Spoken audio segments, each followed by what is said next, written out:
আপনারা সবাই এসেছেন, এ আমার ভাগ্য।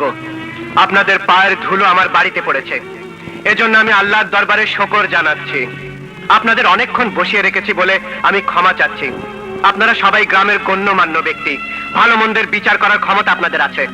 আপনারাই আজ বিচার করুন, এই সম্পত্তি কার? বাবার উইল অনুযায়ী এই সম্পত্তি একমাত্র আমার। জলিল চাচা, মাস্টার সাহেব, এই উইল করার সময় আপনারা উপস্থিত ছিলেন, বলুন আমি ছিলাম?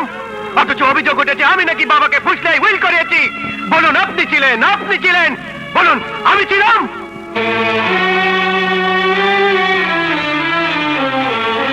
এই যে মা, না না মা নয়, সৎ মা, সৎ মা, তুমিই বলো আমি ছিলাম?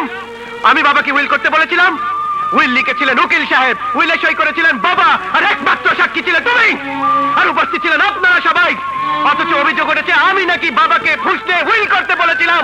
আমার নামে মামলা করার কথা উঠেছে। এই কুলাঙ্গার আমার নামে মামলা করবে, মাকে কাঠগড়ায় দাঁড় করাবে, আর আমি তা নীরবে সহ্য করবো? ওঠ, উঠে দাঁড়া, বল এদিকে আয়, সবার সামনে দাঁড়িয়ে বল তুই আমার নামে মামলা করবি? বল মামলা করবি?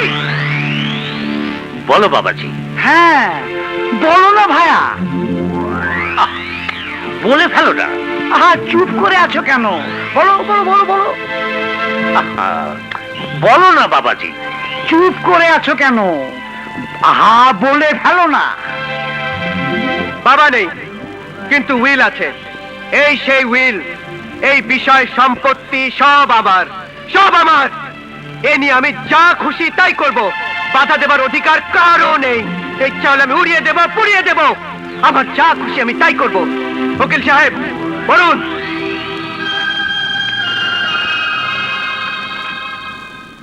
আমি মোহাম্মদ শাহিদ আহমেদ ওরফে দুলাল, পিতা মরহুম রজব আলী, সাং নবগ্রাম, মানিকগঞ্জ। আমি আমার সমুদয় স্থাবর অস্থাবর সম্পত্তি, যাহার মধ্যে বসতবাটি, আবাদি জমি, আড়ত ও নগদ অর্থ বিদ্যমান, তাহা স্বেচ্ছায় সুস্থ এবং সম্পূর্ণ সজ্ঞানে আমার কনিষ্ঠ ভ্রাতা বেলাল আহমেদ, পিতা মরহুম রজব আলী, সাং নবগ্রাম, মানিকগঞ্জকে লিখিয়া দিলাম। অতঃপরে বিষয় সম্পত্তির উপর আমার এবং আমার উত্তরাধিকারীদের কোনো অধিকার থাকিবে না। স্বাক্ষর মোহাম্মদ শাহিদ আহমেদ ওরফে দুলাল।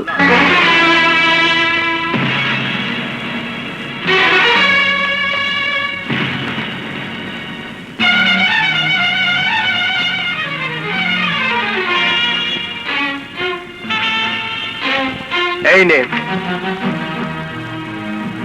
এই উইলটা বাবা আমার হাতে দিয়ে বলেছিলেন, দুলাল এই রইল তোদের দু ভাইয়ের সম্পত্তি। আমি সেই সম্পত্তি বুক দিয়ে আগলে রেখেছিলাম। সম্পত্তি সম্পত্তি সম্পত্তি, এর জন্য এত বিরোধ? সব সব আমি তোকে দিয়ে দিলাম।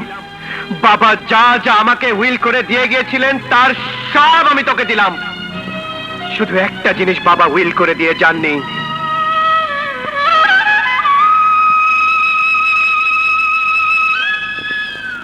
বাবা মরার সময় বলেছিলেন, দুলাল এই নে, তোর মাকে আমি তোর হাতে দিয়ে গেলাম।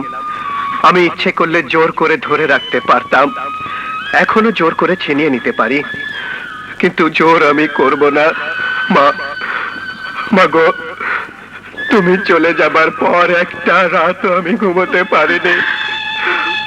বাবা তো তোমাকে আমার হাতে তুলে দিয়ে গিয়েছিলেন, সম্পত্তির জন্য তুমি আমাকে ছেড়ে চলে গিয়েছিলে। আজ আজ বেলালকে আমি সব দিয়ে দিয়েছি।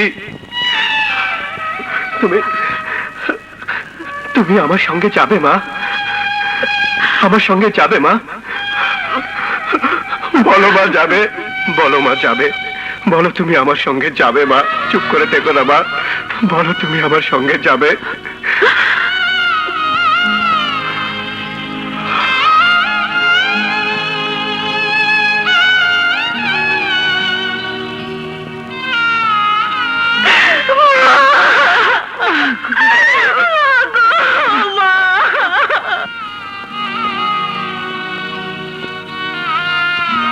বাবার সম্পত্তির সব আমি তোকে দিয়ে দিলাম, শুধু দুটো জিনিস আমি তোকে দেব না। ও দুটো বাবার সম্পত্তিও না, আমারও না, ও দুটো তোর। আমি তোর কাছে এ দুটো ভিক্ষে চাই বেলাল, এ দুটো তুই আমাকে দে। আমি আর কিচ্ছু চাই না ভাই, আমি আর কিচ্ছু চাই না। দাঁড়া, এসো পারো।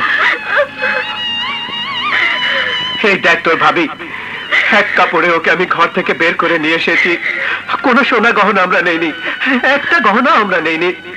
এভাবেই ওকে নিয়ে আমি মার হাত ধরে চলে যাব, কিন্তু এ দুটো আমি নেব বেলাল, তুই না দিলেও আমি নেব।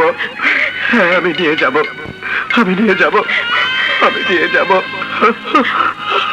চলি রে ভাই,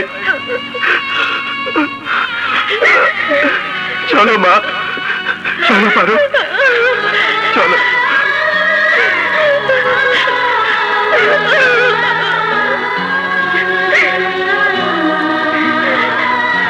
দাঁড়াও,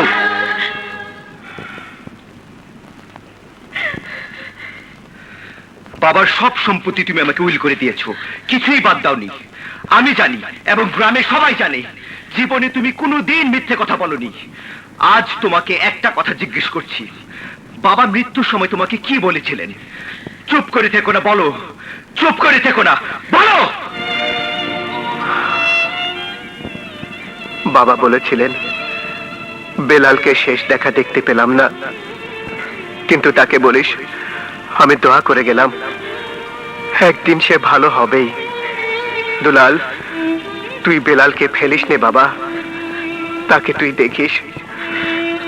তোর মা রইল, মাকে তুই পর করে দিস নি দুলাল। আরো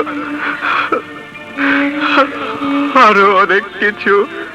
তাহলে এই উইলের কোথায় আমার সে ভাই, যে ভাইয়ার কাছে বাবা আমাকে তুলে দিয়ে গিয়েছিল? দাও, আমার সে ভাইয়া কেনে দাও, দাও। বাবার শেষ কথা তুমি রাখবে না, আমার বাবার মতো ভাইয়াকে তুমি ফিরিয়ে দিবে না। না, আমি পারবো না। আমার বাবার মতো ভাইয়াকে তুমি ফিরিয়ে দাও। আমি পারবো না, আমি পারবো না। আমার বাবার মতো ভাইকে তুমি ফিরিয়ে দাও। আমি পারবো না। আমার বাবার মতো ভাইকে তুমি ফিরিয়ে দাও। আমি পারবো না। আমি এই বিষয় সম্পত্তি কিচ্ছু চাই না ভাইয়া, আমি শুধু তোমাকে চাই। আমার সে ভাইকে তুমি ফিরিয়ে দাও। তোমাকে ছাড়া আমি বাঁচবো না ভাইয়া, তোমাকে ছাড়া আমি বাঁচবো না। আমাকে একা মেলে তুমি যেও না ভাইয়া, আমাকে তুমি মাফ করে দাও, মাফ করে দাও, মাফ করে দাও। আমাকে একা মেলে তুমি যেও না ভাইয়া।